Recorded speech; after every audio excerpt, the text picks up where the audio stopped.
Enregistrement.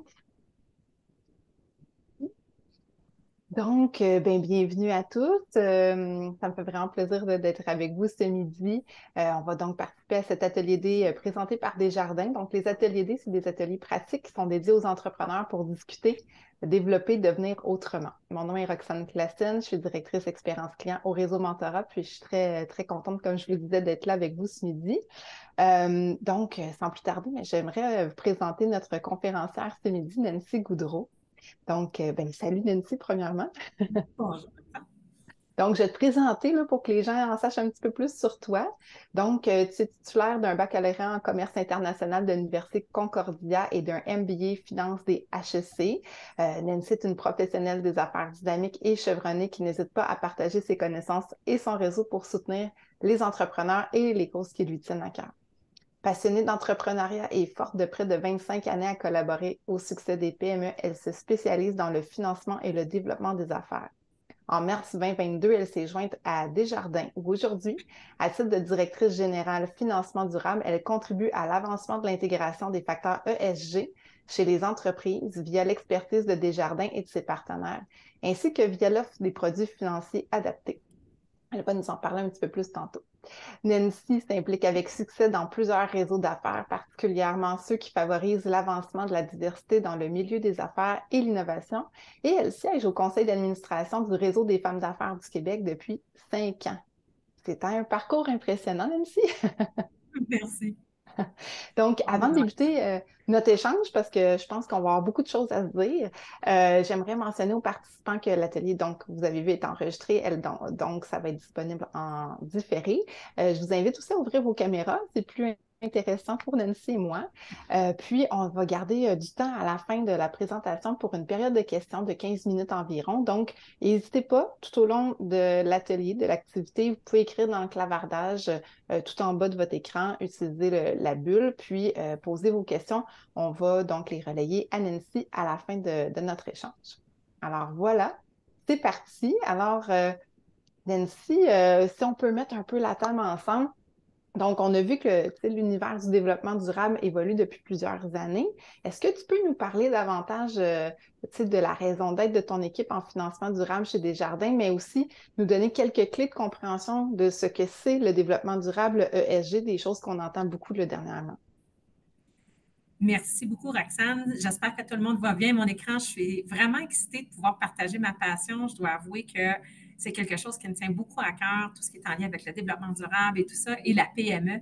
Et de pouvoir discuter aujourd'hui de qu'est-ce qui arrive, comment vous allez pouvoir en prendre avantage, de le voir non pas comme étant un problème, mais comme une opportunité d'affaires.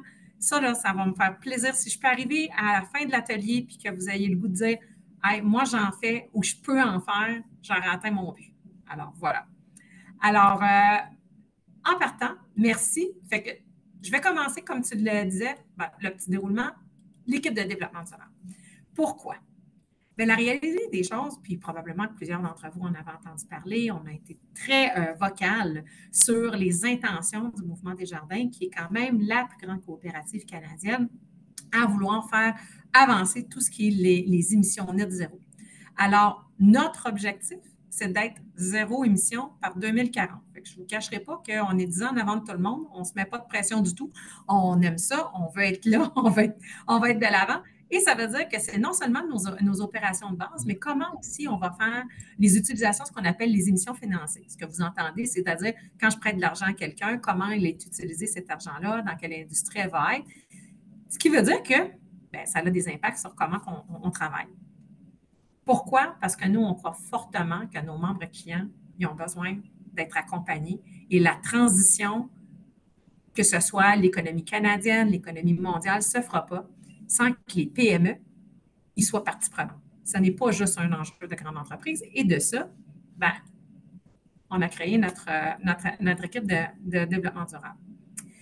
L'équipe de financement durable qu'on a mis en place, c'est vraiment, donc mon équipe est vraiment centrée dans la ligne d'affaires service aux entreprises. On a l'équipe, ce qu'on appelle l'équipe centrale du mouvement qui s'occupe de comment le mouvement se comporte. Nous, on est vraiment dédié à accompagner nos membres clients de toute taille, incluant la PME, à faire cette transition-là. Par où on commence? Comment est-ce qu'on va être? Pourquoi on le fait? Parce qu'on sait combien on se dit, bien, par où je le prends? Qu'est-ce que je vais faire? Comment je vais le faire? Puis en même temps, ben, nos membres clients nous parlent. 79 nous disent, on s'attend à ce que vous, chez Desjardins, vous soyez là pour nous aider, que vous nous aiguillez. Alors, on s'est dit, ben, ça nous prend une équipe. Donc, j'ai une belle équipe de 8 personnes qui sont là vraiment pour répondre à nos premières lignes. Donc, si vous avez des affaires chez nous, vous allez avoir un directeur, une directrice de compte qui vont venir vous accompagner. Bien, nous, on accompagne les directeurs, directrices de compte ou encore directement avec vous quand le besoin se fait sentir. Alors, on est là pour ça. Voici pourquoi on existe. Alors, c'est assez important. Première chose que je voudrais faire avant qu'on rentre peut-être, c'est quoi la finance responsable? Hein, Roxane, la réalité des choses, c'est que plusieurs vont arriver et m'ont dit, bon, finance responsable, on en entend parler, puis on ne sait pas trop c'est quoi. Donc, on va commencer par les bases. Fait que j'espère et j'ose espérer que plusieurs d'entre vous savent c'est quoi le développement durable. Sinon, ben, allons-y gaiement. Bon, le développement durable, c'est l'impact sur l'environnement. Ça, c'est la condition, c'est-à-dire comment on va impacter notre environnement. Le social, c'est tout ce que notre communauté, notre bien-être du vivant, donc nous être vivants, nous-mêmes. Et après ça, c'est l'économie qui est le moyen. Donc, on interchange souvent les facteurs ESG avec le développement durable, mais ce n'est pas la même chose. Les facteurs ESG, c'est le moyen. C'est arriver et dire économiquement, comment je vais arriver pour travailler sur le facteur environnement, comment je vais utiliser la gouvernance pour m'assurer que je fais la bonne progression et les bonnes choses et que je m'encadre bien au niveau des processus. Puis après ça, on va travailler sur les facteurs sociétals. Donc, c'est tout ce qui va avoir comme impact, que ça parte de vos employés, en allant vers les fournisseurs. Donc, c'est vraiment un encadrement où, là, dans les facteurs ESG, on utilise ces facteurs-là comme étant des facteurs de risque extra-financiers. Donc, au lieu de regarder vos revenus, vos dépenses, combien vous allez, ben, on utilise des facteurs pour déterminer quel genre de posture vous allez prendre. Pour ceux-là qui sont peut-être un peu plus néophytes, là, on se mélange encore une fois entre développement durable, ESG et là, le fameux facteur de RSE. RSE, donc responsabilité sociale d'entreprise, responsabilité sociale d'organisation. C'est différent, ça ne s'adresse pas à la même chose. Donc, développement durable, c'est des piliers, c'est le mindset, c'est des concepts fondamentaux. Quand on fait de la responsabilité sociale d'entreprise, vous allez avoir beaucoup d'entreprises qui vont avoir ça, surtout les grandes entreprises, c'est en lien avec l'entreprise et nos enjeux à nous, en tant qu'entreprise, qu'on souhaite prendre part. On veut augmenter la diversité ou les femmes dans nos conseils d'administration ou encore dans nos employés. On veut avoir un impact environnemental. Ça, c'est de la RSE. Donc, c'est vraiment l'intégration de comment on utilise le développement durable dans notre modèle d'affaires. Après ça, on utilise les facteurs ESG comme étant la façon d'identifier des cibles sur comment on va venir. Puis là, ça devient des facteurs d'évaluation de risque. On parle d'investisseurs comme public cible, mais là, on ne se cachera pas, là, ça s'en va de plus en plus vers le secteur financier dans son ensemble. Ce n'est plus juste les investisseurs qui regardent ça, ce sont les parties prenantes dans leur grande vue. Et vous allez voir de plus en plus d'institutions financières, incluant Desjardins, qui vont commencer à utiliser ces facteurs-là comme étant des outils pour déterminer les fonctionnalités des financements qui vont vous être offerts en fonction de votre taille, de votre perspective. Déjà, Nancy, là, j'ai comme le goût de faire un commentaire. Écoute, je trouve ça très éclairant, ce schéma-là, parce qu'effectivement, on mélange souvent ESG, développement durable. Puis là, RSE, même, je te dirais que c'est assez quand même récent. Donc là, c'est clair que les gens ils ont de la difficulté à s'y retrouver, mais je trouve déjà que ton schéma là, nous guide bien là-dedans. Là.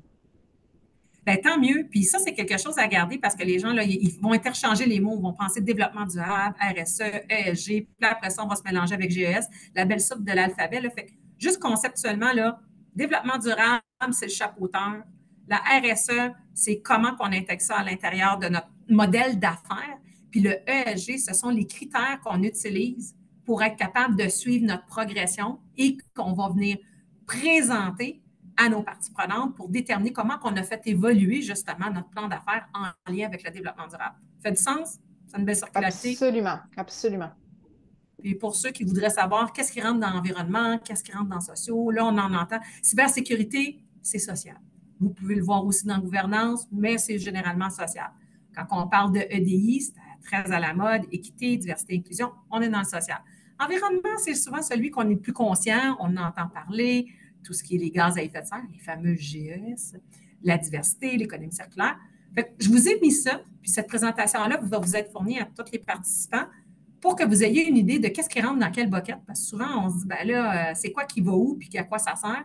À la fin des cours, c'est peut-être pas si important de savoir si c'est du S ou du G. L'important, c'est de savoir qu'est-ce qui est pertinent pour vous en fonction de où vous êtes au niveau de l'entreprise, puis dans quelle direction vous en êtes.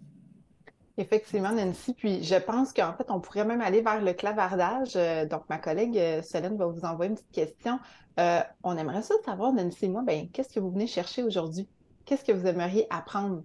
Donc, Nancy va pouvoir, à travers sa présentation, ajuster le contenu en fonction de vos questions. Donc, allez-y là, dans le clavardage si vous avez des éléments que vous aimeriez demander à Nancy. Elle va pouvoir, comme je disais, là, y répondre, là. Donc, gênez-vous pas.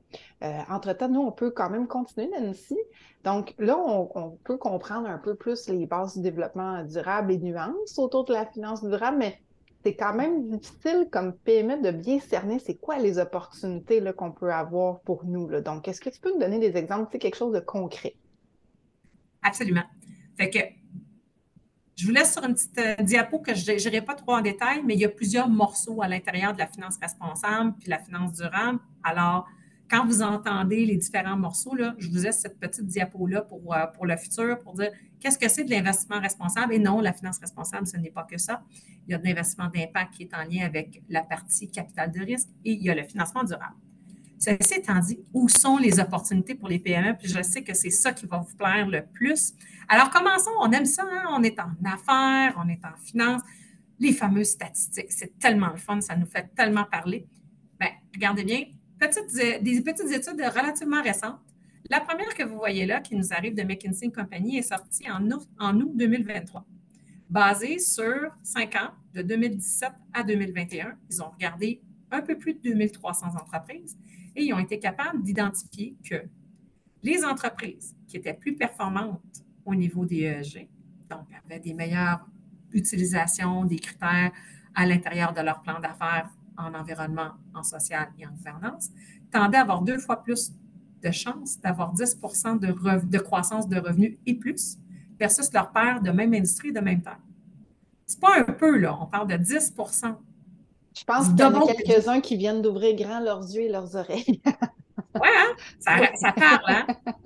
Là, combiner ça avec une autre belle petite étude qui arrive de EY, qui, elle, nous dit, donc cette étude-là est sortie en 2021, ils ont utilisé ce qu'on appelle les 100 grandes corporations du Corporate Knights, qui sont des corporations qui ont une belle posture au niveau des ESG, par rapport au premier quartile et au dernier quartile. Donc, la performance, leur BAYA, donc bénéfice avant amortissement, intérêt et impôts, quand même intéressant, 73 plus élevé que le dernier quartile. Profit net, 61 plus élevé. Là, quand on entend performance en développement durable, performance d'entreprise, puis tout le monde dit, ben là, c'est un investissement où je ne verrai jamais mon rendement, ça commence à vous dire que c'est peut-être pas si vrai que ça. Là, la dernière, qui est sortie en avril de cette année, par EcoVadis et Bain, indique que, prenant des petits morceaux d'AEG, par exemple, ce que vous travaillez au niveau des employés, ils ont fait 80 000 entreprises privées, 20 000 entreprises publiques. Donc, on commence à parler d'études qui commencent à être On a colosses. un Là. bon bassin, là. Oui, oui. Un bon bassin. 6 de croissance plus élevée pour les gens qui prennent soin de leurs employés. Les gens qui ont une politique d'approvisionnement responsable tendent à avoir 3 de BAYA supplémentaires. Pourquoi? Approvisionnement responsable, souvent, fait en sorte que, bien qu'on pense investissement, ça réduit des coûts. Ça rapproche la chaîne d'approvisionnement. Vous prenez d'autres critères, 3 de BAYA additionnel. Des personnes qui ont des femmes au niveau de leur comité exécutif, 4 de BAYA additionnel. Ah, ben là, des petits chiffres qui commencent à vous dire que investissement en performance ESG, ça fait vraiment de l'investissement et de la performance au niveau financier. Qu'est-ce qu'on cherche quand on est une PME? Bien, essentiellement, ce qu'on veut, c'est être profitable puis continuer d'être plus performant. Fait que ça, je trouvais que c'était toujours une belle entrée en matière parce qu'on se dit tout le temps, bien, c'est-tu vrai, ça rime-tu ensemble ou c'est une dépense puis on ne verra jamais le retour de ça? En voilà un. Absolument. L'autre chose, une étude qui est sortie de BDC qui a sondé à peu près 1250. on implique quand même que ceux-là qui respectent les pratiques de ESG ont 50 de plus d'opportunités de nouveaux marchés. N'oubliez pas, l'Europe est bien en avance par rapport à nous. Bien, opportunité de marché, hein, on s'entend, une entreprise a trois grands tableaux à pouvoir maintenir. Un, on se doit d'être au minimalement rentable. Combien profitable, vous choisirez bien ce qui vous plaît, mais vous devez être rentable, vous devez être capable de rencontrer vos obligations. Le deuxième, c'est que pour être rentable, bien, il va falloir que vous vendiez à quelqu'un. Donc, ça vous prend des opportunités, il faut que vous reteniez votre client, il faut que vous alliez en chercher d'autres. Et trois, pour être capable de faire ça, il faut des employés. Et des employés en temps de pénurie de main-d'œuvre. Et là, tout d'un coup, vous vous dites, ah, j'ai 50 de plus d'opportunités. Oh, j'ai un de mes piliers qui est peut-être répondu. 32 d'embauche et de rétention plus facilité quand j'ai une meilleure posture. Oups, je viens de répondre à un deuxième pilier. Et accès au financement et aux investissements qui commencent à être de plus en plus facilités. Oh, ça résonne-tu? J'espère que ça résonne chez vous. Opportunité d'entreprise. Et là, on ne parle pas de toutes des entreprises multinationales. La BDC, c'est la PME. Alors, il faut réfléchir, de dire, ben, Pensez-y bien, là, Nancy. Hein? On entend tous ces chiffres-là, puis ça, effectivement, après, tantôt, on verra plus comment bon, là, c'est intéressant, mais là, comment je m'y lance, on y verra, là. Oui, puis entre-temps, tu me diras quand c'est le moment, mais il y a beaucoup de gens qui nous ont commenté dans le vas-y, clavardage. vas-y. Oui. Tantôt, on demandait aux gens qu'est-ce qu'ils sont venus chercher. Donc, avant d'aller trop loin, parce que ça va pouvoir bonifier tes réponses, une personne nous dit pouvoir répondre aux réponses de base pour les nouveaux entrepreneurs qui démarrent leur entreprise. Fait que ça, je pense qu'on va pouvoir faire un check à la fin de la rencontre. Il y a une autre personne qui nous dit le volet RSE intégré dans un service de développement économique, le développement durable. OK. OK. Après ça, il y a Mme Blais qui nous dit mieux comprendre les éléments entourant la finance responsable et les démystifier, comprendre encore davantage comment ça s'applique dans la gestion financière des entrepreneurs québécois. Fantastique. Et on a M. Rancourt qui nous dit, je ne sais pas si vous allez pouvoir aborder cette question-là, mais est-ce que Desjardins offre des subventions ou du financement à taux avantageux pour les entreprises québécoises intégrant l'environnement au cœur de leurs pratiques d'affaires? Puis je pense que tu vas pouvoir nous dire oui, Nancy. Je pense que je peux répondre à toutes ces questions-là. Alors, on va continuer. On va continuer Super. dans ce qui s'en vient. Fait que, hey, fantastique. Je suis contente d'être bien alignée avec notre auditoire. Alors, l'agilité de la PME, c'est un atout actuellement quand on parle de tout ce qui est ESG, développement durable. ESG, vous comprenez, quand on parle de ESG, là, ce que j'essaie de vous dire, c'est les critères sur lesquels, qui sont des leviers sur lesquels vous pouvez travailler et intégrer à l'intérieur de votre modèle d'affaires. Petit rappel, passe à la question, la RSE, la responsabilité sociale d'entreprise, c'est l'intégration du développement durable à l'intérieur de notre modèle d'affaires. Donc, c'est d'arriver et de dire qu'est-ce qui est prioritaire pour nous, en quoi ça s'enligne avec nos ambitions d'entreprise et l'intégrer à l'intérieur. On ne devrait pas avoir un nouveau projet, une nouvelle façon de faire. Ça doit être intégré dans qui nous sommes. Autrement, bien, ça devient un peu lourd. Surtout dans une PME où on a des gens qui portent plusieurs chapeaux. Il faut qu'on soit capable de l'intégrer à l'intérieur et c'est tout à fait faisable. Donc, pourquoi on dit que le développement durable puis la PME, c'est important? On vient de voir qu'il y a des études qui nous confirment qu'il y a vraiment des rendements financiers qui viennent avec ça. Puis on s'entend, ça, c'est le premier atout. Bénéfice tangible, il faut qu'on le sache. Les exigences des grands donneurs d'ordre. Hein? La plupart de vous, en tant que PME ou personnes qui supportez les PME, vous faites partie d'une chaîne d'approvisionnement. Vous faites partie d'une chaîne d'approvisionnement de quelqu'un et quelqu'un fait partie de votre chaîne d'approvisionnement.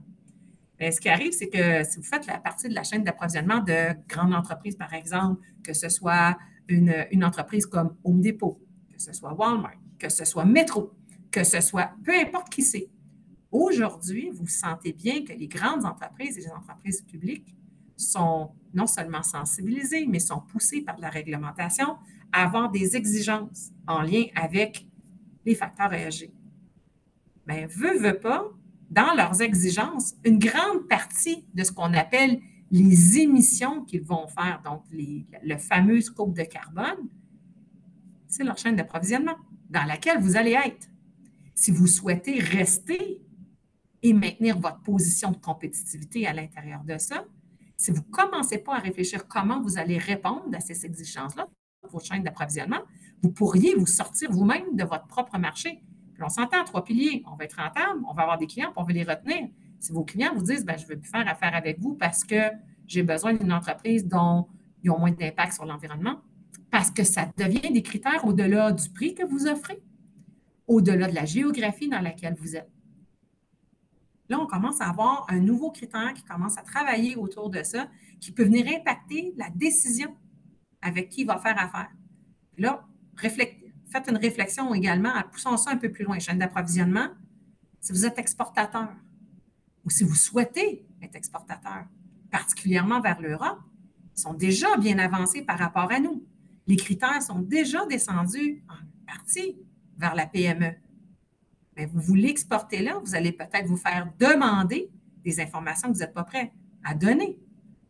Quel est votre impact sur l'environnement? C'est quoi l'empreinte carbone de votre produit? Comment votre service a de l'impact? Si vous n'êtes pas prêt à le faire, puis qu'on vous dit, ben nous, on n'est pas prêt à le recevoir, vous avez des taxes ou des éléments de plus, vous vous mettez dans une position où vous n'allez pas avoir le même succès. Donc, il y a des opportunités à aller chercher en lien avec l'exportation. Il y a un coût à rester inactif. Si vous ne faites rien et que tout le monde bouge, l'Europe est avancée, les États-Unis, il y a des réglementations qui sortent, puis votre compétiteur est mieux positionné que vous, c'est comme n'importe quoi. Vous allez vous retrouver dans une situation où vous ne serez pas disponible pour être capable de répondre aux besoins de votre clientèle. Puis attendez pas la perfection. Ça n'existe pas. 2, c'est la théorie des petits pas qui fonctionne le mieux. On marche en fonction itérative. On est une petite entreprise, bien, peut-être que votre premier morceau, là, puis vous l'avez peut-être déjà. Vous êtes 5 employés, puis c'est bien correct. Puis peut-être que vous, déjà, dans la façon dont vous engagez vos employés, vous les engagez par talent. Vous ne regardez pas d'où ils viennent, où est-ce qu'ils sont installés. Peut-être que dans votre entreprise, vous avez mis en place des possibilités pour que vos employés, par exemple, puissent faire du bénévolat. Peut-être que dans votre entreprise, vous avez choisi de faire attention, par exemple, en disant, bien, tout le monde apporte des bouteilles d'eau réutilisables, on n'offre pas de bouteilles d'eau en plastique. Peut-être que dans votre entreprise, vous avez choisi que tout fournisseur va être à proximité, réduire l'empreinte carbone du transport. Mais tout ça, là, ce sont des stratégies ESG qui ont de l'impact sur différents morceaux, que ce soit l'environnement, le social ou la gouvernance. C'est dans votre tête. Vous le faites de façon peut-être pas totalement consciente. N'oubliez pas ça. Vous en faites définitivement. Je n'ai pas encore rencontré une entreprise qui en fait zéro. Vous en faites, puis des fois, c'est juste une question de l'explorer plus, d'élargir votre capacité, puis de le faire au niveau de qui vous êtes. Alors, importance d'agir. Quelques petites idées.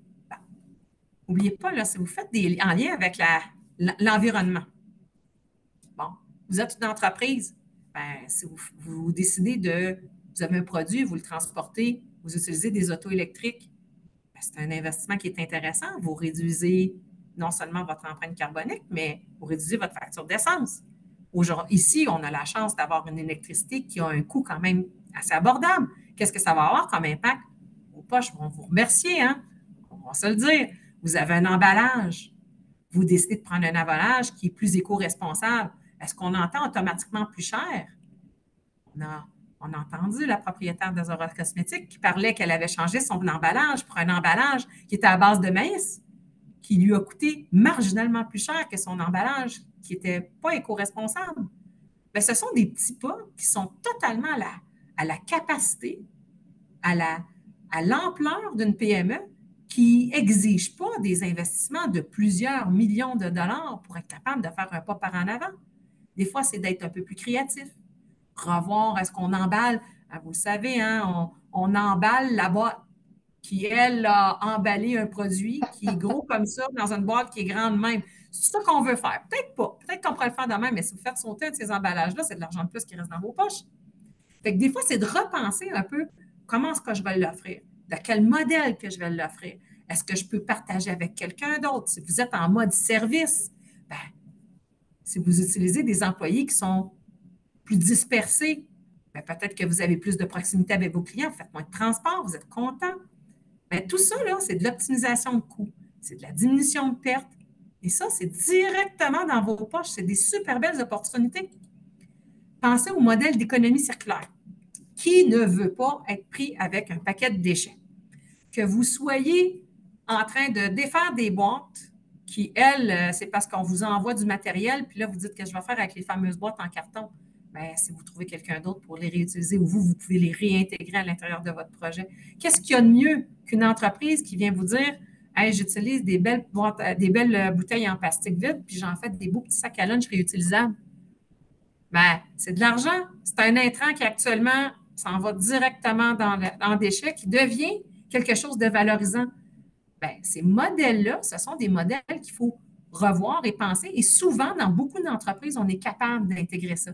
On est capable de réutiliser le déchet de quelqu'un d'autre. On est capable de rentrer dans la boucle de circularité. Puis, moi, j'ai déjà des entreprises où est-ce qu'ils disaient qu'ils utilisent 99 de leur matériel.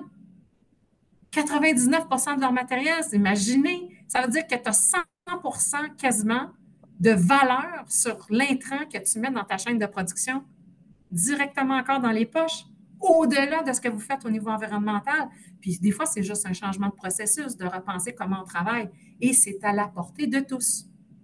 Et oui, puis Nancy, d'ailleurs, a un excellent exemple là, dans le clavardage de Sébastien Gartin qui dit qu'il fait du shipping là, donc depuis 3 ans, puis il a acheté des boîtes à une seule reprise, puis on réutilise tout à chaque fois. Donc, effectivement, c'est viable et c'est accessible. Hey, félicitations. Puis en plus, imaginez les coûts qu'on sauve.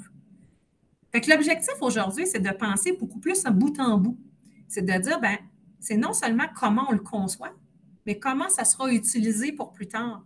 Puis des fois, on va trouver des belles solutions créatives qui vont nous apporter un impact positif, justement en fonction de nos valeurs, de notre taille, de nos priorités, et ça va se refléter dans nos poches. Hein, je ramène ça beaucoup parce que je veux juste vous expliquer que c'est un investissement et pas une dépense quand c'est bien fait. Un autre exemple concret, vous êtes des PME, on souhaite retenir de la clientèle, on souhaite retenir aussi nos employés. Des employés, maintenant, ils ne travaillent plus juste au dollar. Hein. Il y en a plusieurs qui vont parler en termes de valeur. Si vous avez déjà eu ou été confronté avec des milléniaux ou de la Gen Z, ben, ils sont très capables de décider qu'ils abandonnent l'emploi parce que les valeurs ne correspondent pas à ce qu'ils veulent faire. Puis, ils n'ont pas d'autre emploi. Hein. Les plus vieux comme moi, nous autres, on ne partait jamais si on n'avait pas déjà notre job. Fait que ça veut dire quoi? Ça veut dire que ces gens-là recherchent combien de fois vous allez vous faire, non seulement vous allez interviewer, faire une entrevue à un employé, il va vous faire une entrevue. C'est quoi votre politique au niveau environnemental? Est-ce que vous aidez à payer les passes d'autobus pour que je puisse venir chez vous? Êtes-vous à proximité d'un transport en commun? Qu'est-ce que vous pensez qu'ils font? Ils sont en train de sonder qu'est-ce que vous faites en politique ESG. Dans certains cas, ça peut faciliter votre vie de beaucoup. Hein? La COVID, là, vous l'avez vu, hein? Les gens sont arrivés et ont dit, ben moi, je suis tannée de travailler au centre-ville, je me déplace en région, puis je veux travailler en région. Il y en a qui ont laissé sa table des emplois pour s'en aller à un emploi peut-être moins intéressant, mais beaucoup plus proche de la maison, puis ils sont bien contents avec ça. Ben, cet employé est beaucoup plus fidèle. Il est fidèle à vous, il est fidèle à votre... Ben, ces valeurs-là, il ne faut pas l'oublier. Ben, nous aussi, chez Desjardins, on est confrontés à la même chose. Fait, des environnements sains, c'est quoi qui est pertinent pour vous? Faire une politique d'équité, diversité et inclusion, là, ça ne coûte pas des millions de dollars. Puis vous pouvez commencer à le faire sur une feuille de papier, puis l'étoffer dans le temps, en fur et à mesure que votre entreprise grandit. Et ça peut être payant. Encore une fois, un employé qu'on maintient en emploi, puis qu'on retient, performant, est plus productif. Résilience de la chaîne d'approvisionnement, hein, je vous en ai parlé. Aujourd'hui, là, si vous repensez, peut-être que la personne qui allait chercher des boulons en Chine trouvait ça bien fun parce qu'ils ne coûtaient pas trop cher, mais des containers, on n'a peut-être pas vraiment de besoin. On a besoin juste d'une petite boîte. Ben, peut-être que la personne qui est à proximité de chez vous est beaucoup mieux apte à répondre à votre besoin. Parce que là, on ne calculait pas que ça coûtait l'entreposage. Mon boulon, il était là pendant 2 ans, puis je n'arrivais pas à le... Ce sont toutes des choses sur lesquelles, ben, s'il est à proximité, ben, les chances qu'il ne soit plus là demain est peut-être moins grande parce que la réalité des choses, il n'y a pas de problématique de transport, il est à proximité. C'est peut-être quelque chose qui est important pour vous. C'est que c'est toujours des positionnements stratégiques qui sont totalement à la portée d'une PME et avec lesquels vous pouvez travailler. Fait que j'espère que je vous donne des idées là, qui vous amènent à dire « Oh my God, sérieusement, je comprends que ça me parle, puis je peux voir comment dans mon entreprise, je pourrais faire un petit pas en avant, que je pourrais m'en aller dans la bonne direction. » Puis là, bien évidemment, le segment qui tue, faciliter l'accès au On financement. l'attendait, là. Elle l'attendait, celle-là. Hein? Vous voyez, hein, j'étais quand même prête. Fait que, oui, de plus en plus, vous allez voir, actuellement, on est dans un mode où le secteur financier est en train d'évoluer. Et les facteurs ESG qui sont de l'extra-financier, donc ne sont plus juste l'état financier avec bénéfices, dépenses, revenus, qu'est-ce qui reste à la fin, c'est aussi regarder ce genre de posture-là. Et qu'est-ce que ça fait? Bien, ça crée des produits qui, tranquillement, commencent à avoir des comportements en fonction de qui vous êtes. Aujourd'hui, on parle, par exemple, on est en train de voir de plus en plus l'arrivée des prêts verts, des prêts durables. Mais qu'est-ce que ça veut dire? Ça veut dire que votre projet, s'il est en lien avec ça, va peut-être avoir des termes et conditions plus intéressantes. N'oubliez pas qu'il n'y a pas juste le taux d'intérêt qui vient fonctionner là-dedans. Il y a aussi les termes et conditions. Une entreprise survit et se maintient en vie non seulement par le taux d'intérêt, mais beaucoup par le cash flow. Si vous avez un prêt sur 5 ans puis un prêt sur 10 ans, votre cash flow est beaucoup moins intense. Fait que des fois, stratégiquement, ça a un avantage. N'oubliez pas que ce sont des investissements qui ont tendance à avoir une récurrence de performance. Quand vous investissez, par exemple, en ESG, puis vous diminuez vos coûts d'énergie ou vous diminuez vos coûts d'emballage, c'est pas juste cette année que c'est bénéfique, hein? C'est l'année d'après, puis l'autre année, puis l'autre année. Bien, à ce moment-là, l'amortissement d'un prêt sur une plus longue période pour vous permettre de faire le coût initial peut devenir super intéressant. Et c'est là où est-ce qu'on voit les institutions financières. Fait, chez Desjardins, actuellement, on considère les facteurs ESG à l'intérieur de comment on regarde certains projets financiers. Est-ce que je ne vous cacherai pas qu'actuellement, c'est beaucoup plus intense ou plus formel à l'intérieur de la grande et très grande entreprise. Compagnie publique, très grande entreprise. Ceci étant dit, on descend tranquillement, puis vous devriez vous attendre à ce que ça va finir par se matérialiser dans des entreprises de plus petite taille. Ceci étant dit, ce que ça veut dire aussi, c'est que, vous le savez, nous sommes une coopérative, on est très proche de nos membres clients. On regarde également quelle est votre situation. Et ça fait partie de plus en plus de critères qu'on va regarder, qui va peut-être venir déterminer que vous obtiendrez un financement sur un projet qui pourrait être d'apparence plus risqué, mais parce qu'il est orienté vers des performances au niveau E, S ou G, nous donne le goût de continuer avec ça. Puis, vous le voyez, par exemple, on a eu le fonds du grand mouvement que j'ai annoncé hier à Victoriaville, qui a investi 1,250 millions à l'intérieur de la Cité de l'innovation circulaire et durable de Victoriaville. Bien, c'est des exemples probants. C'est le plus gros assignation de fonds de la part du fonds du grand mouvement depuis sa conception. Oui, donc là, c'est extrêmement concret et récent. Puis, on voit effectivement qu'il y a beaucoup d'opportunités en financement, Nancy. Puis, il faut aller chercher de l'aide pour bien comprendre parce qu'on peut s'y perdre là, facilement. Tout à fait, exactement. Puis c'est là où est-ce que les gens doivent comprendre pourquoi on a une équipe de financement durable. Et là, je circule jusqu'au début pourquoi on existe. On est là pour ça. Contrairement à l'équipe cœur, donc l'équipe centrale d'autres institutions financières et la nôtre, celle de financement durable que j'ai sous ma gestion, c'est une équipe dédiée à aiguiller et à supporter les membres clients qui veulent faire cette transition-là.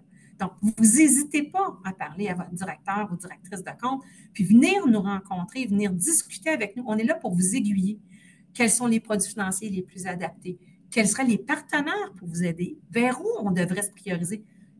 Arrêtez-vous pas à dire, ben, je ne sais pas par où commencer. Si je ne sais pas par où commencer, je ne ferai rien. C'est la pire chose que vous pouvez vous dire. Si vous avez besoin d'aide à identifier vos priorités, aidez-nous. On va vous aider. Venez nous voir. Arrêtez pas en disant, ben, je ne sais pas. Le je ne sais pas aujourd'hui, sachez qu'on est là et nous, on ne vous coûte rien. On est au service des membres clients entreprises de Desjardins. Absolument. C'est vraiment Puis, je trouve ça très intéressant ce que votre équipe fait. Puis, je sais que tu me parlais qu'on peut aller chercher aussi du conseil, tu sais, donc les comptables, les banquiers, le réseau d'affaires. Maintenant, tout le monde est un peu plus à l'affût d'eux, puis peut apporter de l'information justement pour aller plus loin quand on ne sait pas trop par où commencer, justement, là. absolument, vous pouvez vous faire accompagner. Vous pouvez vous faire, vous devez, en tant qu'entrepreneur ou conseiller d'entrepreneur, de vous encadrer des bonnes ressources. Le banquier ou votre institution financière fait partie du groupe de ressources incluant vos bureaux comptables, incluant vos bureaux de spécialistes. Vous n'êtes pas abandonné. Je veux dire, réseau mentorat, de pouvoir recevoir un mentor qui est là pour pouvoir vous guider. N'oubliez pas, il y a des ressources qui existent, elles sont là pour ça. Nous, notre spécialisation chez Desjardins, c'est de faire cet aiguillage-là dans qu'est-ce qui est ESG, qu'est-ce qui est à la portée de mon entreprise, qu'est-ce qui est réaliste de faire.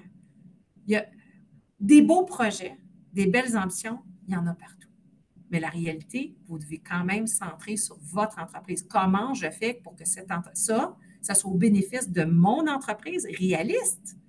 Je veux dire, on ne démobilisera pas une entreprise de 10 en disant j'ai besoin de 10 autres personnes juste en ESG. Ça n'a pas de sens. Ce n'est pas ça votre nature. Donc, qu'est-ce qu'on fait? Qu'est-ce qui est logique pour vous de faire? Puis ça nous fera plaisir de vous aider à vous guider. Puis restez à l'affût, hein? Je ne vous cacherai pas qu'on évolue. On a eu des produits financiers, là, actuellement, beaucoup plus pour la grande entreprise, qui a été annoncé, ne serait-ce que notre partenariat avec EDC en lien avec justement la garantie de développement durable. On a également un produit financier qui est lié à la durabilité pour les taux d'intérêt. On a plein de choses qui se développent, puis il y a des choses qui s'en viennent très bientôt pour la PME qui vont encore rendre ça encore plus concret, notre engagement à vouloir supporter les entreprises et leurs projets. Merci Nancy. Écoute, je pense et j'espère que ça éclaire nos auditeurs. Ça me donne un petit peu envie de retourner dans le clavardage, discuter avec eux. Solène, je vais t'inviter à envoyer la question. Donc, là, avec tout ce que Nancy nous a dit là, tantôt en disant que ça se pourrait que même dans votre entreprise actuellement, vous pensez que vous n'êtes pas impliqué en développement durable, mais qu'effectivement, il y a peut-être des petits gestes que vous posez au quotidien qui font vraiment la différence déjà. Donc, pensez-vous avoir la capacité d'agir pour faire un pas en avant en développement durable à la suite de ce qui a été présenté? Sinon, qu'est-ce qui vous manque pour aller de l'avant? On aimerait ça vous entendre. Nous, on va poursuivre l'échange, mais on va revenir vers vous, là. Donc, Absolument. donc, si tu nous parlais peut-être un petit peu, Nancy, de comment le secteur financier est en train d'évoluer en lien avec les ESG, parce que ça bouge beaucoup, là. Absolument. Hey, je suis tellement contente. Ah, ben, tiens, avant même de m'en aller là-dedans, je vais vous Ah, donner vas-y. des exemples concrets. Hein. C'est peut-être pas une mauvaise idée, des fois, de regarder des exemples. Regardez Antosystème. C'est une entreprise, membre des jardins, évidemment, qui utilise essentiellement les protéines d'insectes pour créer de la nourriture animale. Actuellement, ils existent, elles proviennent justement d'aliments qui sont décomposés justement en utilisant les insectes. Eux autres reprennent les insectes et en créent une source de protéines. D'autres belles exemples, remarquez Alcoa, qui aujourd'hui se démarque et est capable de charger plus cher pour de l'aluminium qui est vert. Là, vous voyez la relation entre l'investissement, puis je peux charger peut-être plus cher, je peux réduire peut-être mes coûts, je peux peut-être avoir un produit innovant qui n'était pas disponible avant. Puis, je pense que ça parle en cascade, c'est public, vous le voyez. 70 de leurs achats sont faits auprès de fournisseurs jugés responsables. Vous voulez, dans la chaîne d'approvisionnement de cascade, hein, je retourne à tantôt, vous devez y penser. Bien, ça existe de plus en plus. C'est des exigences qui s'en viennent de plus en plus. Ça s'étant dit, bon, qu'est-ce qu'on fait quand on est dans une entreprise, puis où est-ce qu'on va s'en aller au niveau de la finance? On va commencer par qu'est-ce qu'on fait. Regardez aujourd'hui où est-ce que ça s'en va. Les parties prenantes qui vont vous exiger d'avoir des informations en lien avec qu'est-ce que vous allez faire au niveau du développement durable. Investisseur, tout le monde le voit, puis on se dit, bah, c'est une PME, combien de chances que j'ai quelqu'un qui va venir investir dans mon entreprise? C'est encore géré par la famille, par les 2 ou 3 actionnaires, etc. Mais la réglementation, vos employés, vos clients, puis bientôt, là, vous allez voir une ligne apparaître, là, ça va s'appeler secteur financier. Puis juste investisseur. Les banques vont commencer à vous dire, qu'est-ce que vous faites? Comment vous allez me convaincre? Ça va être important, hein? Comment qu'on commence? Faites un bilan de ce que vous faites déjà. Ça, c'est toutes les étapes, là, mais je vous dis, là, focussez sur le premier. Faites un bilan sur ce que vous faites déjà. Vous en faites, je vous le garantis. Priorisez ce qui est en lien avec votre entreprise. Commencez pas à essayer de faire quelque chose que c'est pas, vous vous dénaturez. C'est correct de s'étirer. Commencez parce que vous êtes capable, surtout si vous n'êtes pas déjà dans un processus de développement durable déjà bien entamé. Encore une fois, bien clair, commencez par ce que vous faites, identifiez, priorisez, puis après ça, identifiez les opportunités qui vous parlent. Où est-ce qu'on s'en va dans la finance? Les tendances qui s'en viennent. L'environnement va prendre de plus en plus d'importance. Est-ce que vous savez que les institutions financières, à partir de 2024, sont tenues de reporter sur leurs enjeux climatiques dans leur portefeuille? Portefeuille, pas juste d'investissement, portefeuille complet. Et qui détient le risque climatique? C'est vous, chers entrepreneurs, qui êtes dans mon portefeuille. C'est vous, en tant qu'individu. Qu'est-ce que ça veut dire, ça? Ça veut dire que je vais me concentrer à travailler avec vous pour être capable de diminuer ces risques climatiques-là. Bien, ça a l'air de rien, mais ce sont des choses à laquelle vous devez être conscient parce que ça va avoir des conséquences sur vous, sur comment je vais déployer mes produits financiers, à qui je vais les offrir, comment je vais évaluer le risque. Puis le risque, bien, vous le savez, ça se traduit par un taux d'intérêt différent. Donc, vous devez être conscient de ça. L'innovation fait un retour en force. N'oubliez pas, le secteur financier, c'est un secteur qui est peut-être plus lent à innover, mais là, actuellement, avec les ESG, avec la cybersécurité, avec l'innovation numérique, nous aussi, on est en train de voir où sont les postures d'entreprise en lien avec ça. Nous-mêmes, on innove. On innove pour être capable de mieux comprendre notre membre client. On innove avec vous. Puis qu'est-ce que ça fait? Bien, c'est qu'on va chercher l'innovation chez vous aussi. Hein? On va vouloir que vous innoviez. L'intelligence artificielle, puis, bien évidemment, le recrutement de talent. Qui aurait pensé, il y a 5-10 ans, qu'on aurait des équipes comme la mienne à l'intérieur d'institutions financières pour vous aider, vous, à faire ces pas-là? Qu'est-ce qui se dessine au financement durable, puis comment ça va vous impacter? Les standards qui se dessinent. Si vous avez déjà entendu parler, l'ISSB, donc le International Sustainability Standard Board, pour ceux-là qui cherchent l'alphabet, c'est l'institution qui est mondialement reconnue pour identifier des standards pour qu'on commence à évaluer la même chose quand on parle de durabilité. On a un bureau de l'ISSB à Montréal. Ils viennent de sortir 2 standards. Les standards s'adressent à la grande entreprise. Et encore là, chère PME, vous faites partie d'une chaîne d'approvisionnement de quelqu'un. Quand ils vont descendre dans leur chaîne d'approvisionnement, c'est vous qui vont trouver. Fait que soyez-en conscients, préparez-vous tout de suite. Ça va avoir un impact chez vous. Ça veut dire quoi pour l'institution financière aussi? Ça veut dire qu'on commence à inclure les critères d'évaluation ESG parce que si vous êtes à risque de perdre votre client parce que vous n'êtes pas préparé. Si vous êtes dans une chaîne d'approvisionnement qui l'exige, pensons par exemple à Aéro Montréal, qui a mis en place justement un outil pour aider les fournisseurs du secteur aéronautique à se décarboner. C'est l'entièreté de l'industrie qui se sont mis ensemble pour aider ça. Vous comprenez? Ça veut dire quoi? Celui qui ne le fera pas risque de laisser ça à la touche. Il ne sera pas celui qui va être choisi. Puis ça va se répertorier dans plusieurs industries going on. Moi, qu'est-ce que je fais comme institution financière? Je vais regarder ça puis je vais dire, êtes-vous à risque? Si vous ne faites pas ces efforts-là, est-ce que vous risquez de perdre votre clientèle? Si vous risquez de perdre votre clientèle, vous êtes plus risqué pour moi. J'ai moins d'intérêt à faire affaire avec vous. Fait que vos clients vont continuer de vous acheter? Si vous avez le produit qui est le plus polluant, ils continuent d'acheter chez vous. Est-ce que vous pouvez continuer d'avoir des employés? Il faut réfléchir. On commence à voir, en tant que PME, qu'est-ce que nous, on est capable de faire? Donc, Nancy, on peut pas, hein, excuse, faut que je mentionne qu'on ne peut pas ignorer ça et qu'il y a un effet de domino important, là. C'est ce que tu nous Oui, dis. absolument. Fait que des nouveaux produits potentiels qui vont se dessiner dans les institutions financières, vous allez les voir, ça va s'accélérer, on va en avoir de plus en plus. Ça va être comme les gouvernements actuellement qui font des subventions pour les véhicules zéro émission, pour les immeubles verts, qu'est-ce qui va arriver? Bien, les financements vont arriver en arrière. Hein?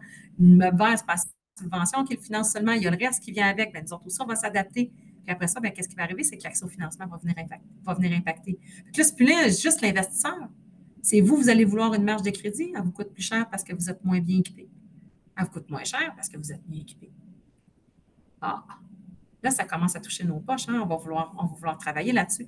Ça, c'est des choses qu'il faut que vous ayez en tête en tout temps parce que, oui, c'est progressif. Je ne dis pas que ça arrive demain matin, mais on s'entend, c'est dans cette direction-là qu'on s'en va. Fait que ça, c'est des choses que vous devez être au courant parce que ça va vous impacter. C'est pas je dois agir, c'est vous devez agir. C'est le quoi. Qu'est-ce qui est à votre portée? Qu'est-ce qui est pertinent pour vous puis qui vient avec votre valeur, votre perspective d'entreprise, votre stratégie pour être capable de rester pertinent à l'intérieur de votre clientèle. Ça, c'est le segment de la future de la finance. Ça, c'est très éclairant, je trouve, Nancy. Puis, donc, tu dis effectivement, il faut regarder chez nous là, comment ça se vit, tout ça. Puis, on a quelqu'un qui a commenté notre question qui dit Bien, ce qui nous manque, là, ce serait avoir accès à un réseau d'entreprises, d'entrepreneurs qui cherchent et mettent en place des mesures pour être plus durables, pour s'inspirer, s'encourager mutuellement. C'est vrai, là. J'ai tellement le goût de vous dire, parler avec nous. Et n'oubliez pas, il y a d'autres organisations. Nous-mêmes, on fait partie de ces organisations-là. Finance Montréal vient de sortir un parcours entrepreneur ESG et ils ont des cohortes qui sont des partenaires pairs. Pensez également à Québec Net Positif, qui a sorti PME en transition, qui est essentiellement des cohortes de PME qui sont en train de travailler avec la transition climatique. Vous ne savez pas, vous cherchez, prenez le téléphone, appelez-nous, on est là. Puis vous allez le voir à la fin de cette présentation-là, je vous laisse notre courriel pour notre division de financement durable. Envoyez-nous vos questions, laissez-nous savoir. Si vous savez c'est qui votre directeur de compte, votre directrice de compte, contactez-les ou laissez-le nous savoir. On va s'assurer de bien vous aider. Notre but, c'est de vous aiguiller pour vous assurer qu'on ne vous ralentit pas, on vous aide à aller plus vite. Écoute, le temps file, Nancy, on arrive à notre période de questions, mais j'aurais envie de te demander, est-ce que tu as quelques conseils à partager avec notre auditoire? Hey, merci, c'est tellement bien. Hein?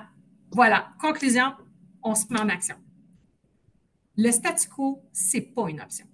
Puis ça ne l'a jamais été hein, pour une entreprise. Si vous innovez pas, il y a quelqu'un d'autre qui passe en avant de vous. Mais c'est le même principe. Le SG, ça s'intègre dans notre réalité d'affaires. Ce n'est pas un plan à part, ce n'est pas un rajout, c'est intégré. Fait que quand vous faites votre planification stratégique, quand vous regardez quel genre d'action vous voulez prioriser, regardez qu'est-ce qui est ESG, puis qui est pertinent pour vous, puis amenez-le un pas plus loin pour vous permettre de toujours avancer. Ensuite de ça, pensez l'accessibilité au financement dans une question de futur. Je ne dirais pas ultra rapproché pour les PME, mais pour les grandes entreprises, c'est déjà rendu. Ça va devenir des éléments qui vont faire que vous aurez accès plus facilement, plus difficilement, jusqu'à l'étape où vous aurez accès. Pas accès du tout. Oups, ça a peut-être bougé un petit peu. Où vous n'auriez plus accès du tout. Fait que si vous arrivez, là, puis dans 5 ans, on se dit qu'une entreprise qui est polluante n'a plus de financement, qu'est-ce que vous faites? Êtes-vous dans le risque?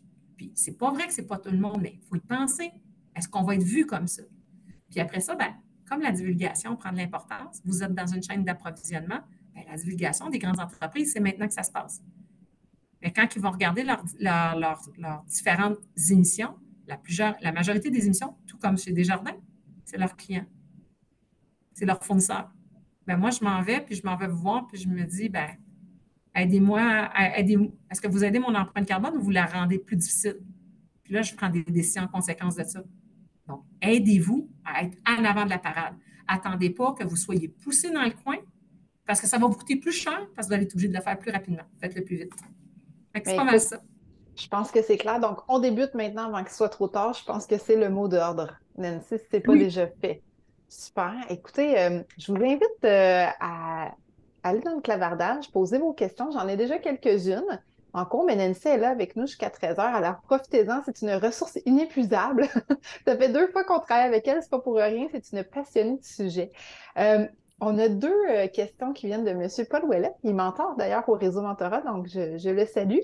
Il nous demande premièrement, que signifie respecter les pratiques ESG? Est-ce qu'il y a un tronc commun ou c'est simplement ce que l'entreprise choisit? OK. Respecter les pratiques ESG, c'est de regarder dans l'environnement, le social et la gouvernance, qu'est-ce que vous faites dans l'intérieur de chacun des créneaux. Et le balancier va varier en fonction de quel genre d'entreprise vous êtes. Par exemple, si vous êtes une entreprise de transport, c'est pas rare que vous allez avoir un impact important dans le E à cause de la situation que le transport exige énormément de pétrole. Si vous êtes une entreprise de service, bien, peut-être que votre emphase va être beaucoup plus sur le social. Comment j'intègre des employés au niveau de la diversité, l'équité, l'inclusion, ma cybersécurité, hein, si vous êtes en service, c'est peut-être un des éléments super forts avec lesquels vous allez travailler. Mais c'est un balancier qui va varier en fonction de où est votre entreprise. Mais généralement, vous travaillez sur les 3 tableaux, mais ça se peut qu'il y en ait un qui soit plus prédominant que d'autres. Fait que c'est vraiment de regarder les 3 puis de dire, bien, ça, c'est ce que je fais puis qui est important pour moi versus ça. Puis c'est stratégiquement important. Donc, c'est vraiment personnalisé, comme on disait, en fonction de son entreprise, qu'est-ce qu'on offre, où on est dans la chaîne d'approvisionnement, nos valeurs aussi. Donc, OK. Monsieur Ça, Ouellet nous demande aussi, Nancy, est-ce que Desjardins accompagne les entreprises qui veulent intégrer pardon, le marché du carbone? c'est-à-dire que le marché du carbone, c'est-à-dire, est-ce qu'ils souhaitent des gens qui ont, par exemple, un impact carbone positif? Fait que pour ceux-là qui ne le savent pas, le marché du carbone, c'est essentiellement un marché où des entreprises qui produisent, disons, comment je vais expliquer ça? Simplement des effets carbone négatifs. Je vous donne un exemple. Si vous êtes une entreprise qui fait de l'agriculture durable, à ce moment-là, vous allez créer du carbone négatif, puis il y a des gens qui vont souhaiter les acheter pour compenser le fait qu'ils créent des produits qui créent du carbone. Fait, par exemple, une société de transport qui n'est pas encore carboneutre, mais souhaiterait s'en aller dans cette direction-là, pourrait acheter ce genre d'éléments-là. Fait que, est-ce qu'on facilite ça? Je vous dirais que c'est pas quelque chose encore on a fait de grande habilitation. Ça fait partie de projets d'entreprise sur lesquels on va regarder, mais on n'est pas encore rendu sur une plateforme où on a une plateforme, par exemple, pour faciliter le trade de carbone. Ceci étant dit, bien, tout comme grande organisation, nous-mêmes, on regarde pour savoir avec nos membres clients qu'est-ce qu'on va faire. Est-ce qu'on en achètera de eux? Fait que n'hésitez pas à nous contacter, puis on pourra vous donner quelques avis.